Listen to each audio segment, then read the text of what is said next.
এ পর্যায়ে বক্তব্য নিয়ে আসার জন্য অনুরোধ করছি রায়াবের দপ্তর সম্পাদক কেএম সাজুদুল ইসলাম সাজুকে বক্তব্য প্রদানের জন্য অনুরোধ করছি।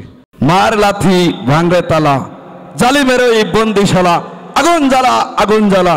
আসলে বন্দিকে বন্দি রেকর্ডিং 3000 মালিক।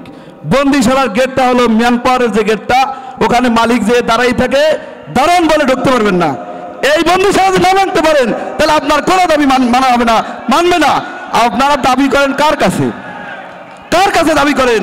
ওই মন্ত্রণালয় দেখে যে পিওনের কাছে একজন মালিক গিয়ে যখন দাঁড়াই থাকে, এভাবে বুকে হাত দিয়ে আমি ডাইরেক্টর মহোদয়ের সাথে দেখা করতে চাই, ওইখানে তারা মাপ দিয়ে ফেলে ওরা ইনডোরে চিল্লাইবে, ওরা আউটডোরে চিল্লাইবে, মন্ত্রণালয় আশেপাশে এসে ওরা কিছু করতে পারবে না। এই সরকারি কর্মকর্তারা আপনাদেরকে 4 পয়সার দাম দেয় না। এটা কেন? ওই যে দাঁড়ানোর সামনে দাঁড়াই থাকেন। অবশ্যই বন্দিশালাকে ভাঙতে হবে। যদি এটা না ভাঙেন সমস্ত আন্দোলন স্থগিত করেন, চিল্লে লাভ নাই।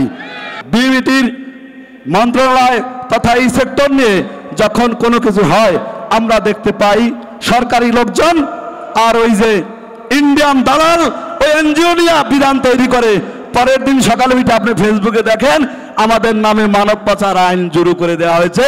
আপনার ঘুম ভাঙে হোয়াটসঅ্যাপে মেসেজ করেন, 7 দিন পর প্রোগ্রাম দেন। এটা আর হবে না। আমি বলতে চাই যদি কোনো বিধান হয় বাইরের প্রতিনিধি উপস্থিত থাকবে, বাইরের প্রতিনিধি, আপনি আইএলওর প্রতিনিধি, সরকারের প্রতিনিধি, দালাল এনজিও থাকুক, কিন্তু ওখানে বার্গেনিং হবে। যে আইনটা হবে আমরা অবগত, রাস্তায় নামতে হবে না।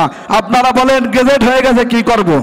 আপনাদেরকে আলু পড়া দেয়, গেজেট হয়ে গেছে আমরা কি করবো? এখন তো হয়ে গেছে। আরে বাবা, হয়ে যায় কিভাবে?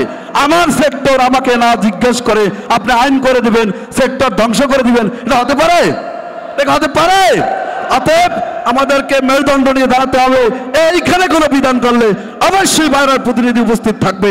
ওই প্রতিনিধি উনি আইসা বলবে সবার কাছে যে আমরা এই সিদ্ধান্তে উপনীত হয়েছি, আর কোনো চিল্লাচিল্লি লাগবে না। আজকে থেকে আমি বলতে চাই সিনিয়র নেতৃবৃন্দ, বিএমইটি তথা মন্ত্রণালয় যেখানে আছে একটা মেসেজ দেবেন, একটা অক্ষর লিখতে হলে অবশ্যই বাইরের সিনিয়র প্রতিনিধি থাকতে হবে। সকলকে ধন্যবাদ। আল্লাহ হাফেজ।